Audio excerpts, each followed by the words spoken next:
Ce jeudi après-midi au MEDPI, le vent est au rendez-vous et Jean Desgastes aussi. Bonjour Jean, donc vous êtes chef de produit photo chez Casio, Tout à fait. Bonjour Casio Benoît. France, bonjour.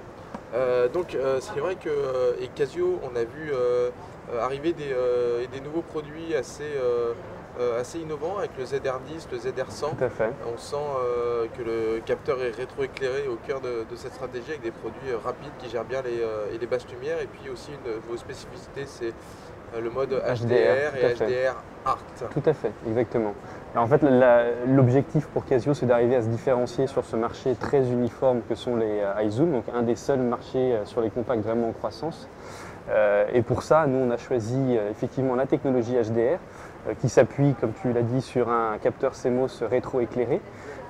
L'objectif, c'est bien entendu d'offrir quelque chose de nouveau pour le consommateur, quelque chose d'inédit, sur les compacts en tout cas. Donc la technologie HDR qui permet de combiner 3 photos prises avec des expositions différentes pour avoir un résultat optimal en haute et en basse lumière. D'accord. Donc en fait, c'est en accent votre stratégie sur justement ce mode HDR et aussi sur un GPS un petit peu novateur dans certains de vos produits.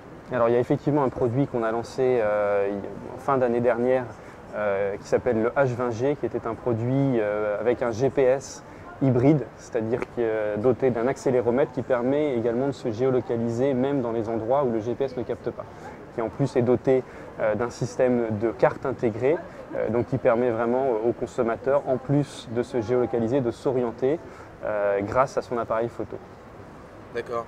Et on en avait vu aussi lors du CES un appareil assez étonnant, le Trix, qui était entre le caméscope de poche, l'appareil photo, avec à la fois un grand angle 21 mm, du Full HD en vidéo, quelque chose d'assez étonnant dans sa forme. Et audacieux. Voilà, quand c'est que ça va arriver sur le marché et est-ce que vous pouvez nous en dire un peu plus? Alors effectivement, cet appareil, c'est vraiment la vitrine de Casio d'un point de vue design et ergonomie, puisque c'est, comme vous l'avez souligné, un appareil assez novateur qui peut faire donc autoportrait, trépied, qui est très pratique pour justement faire de la vidéo.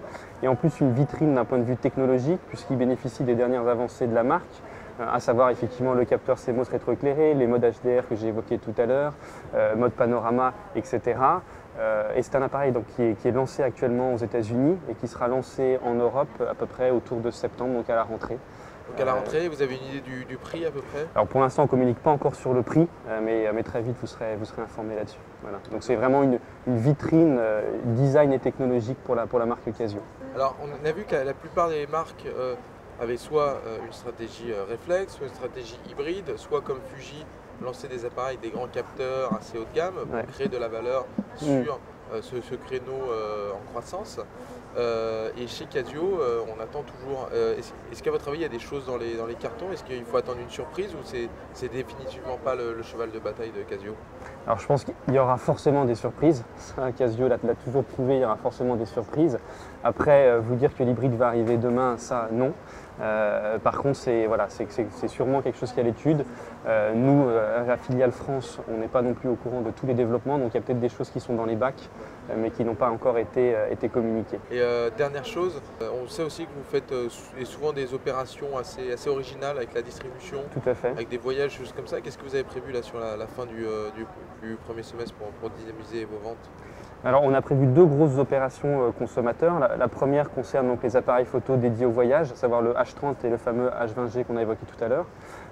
L'idée c'est de leur offrir pour tout achat d'un appareil un voyage. Donc l'année dernière on s'était limité à l'Europe et cette année on va encore plus loin puisque le voyage va jusqu'aux États-Unis, à la côte est des États-Unis, incluant New York, Boston, Washington.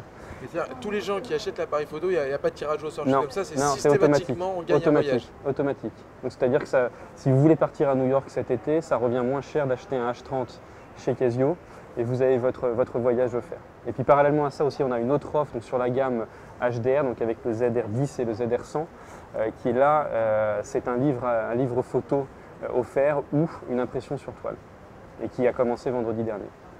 D'accord, donc des belles opérations en vue.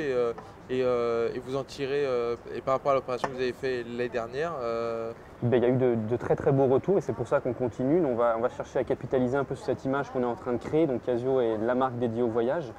On avait effectivement commencé il y a un an avec des nuits d'hôtel, puis des voyages et maintenant on va jusqu'aux États-Unis. Donc je pense que le consommateur commence à associer de plus en plus Casio et ses appareils photo au voyage et ça c'est très positif pour nous et c'est quelque chose qu'on est en train de construire depuis quelques temps.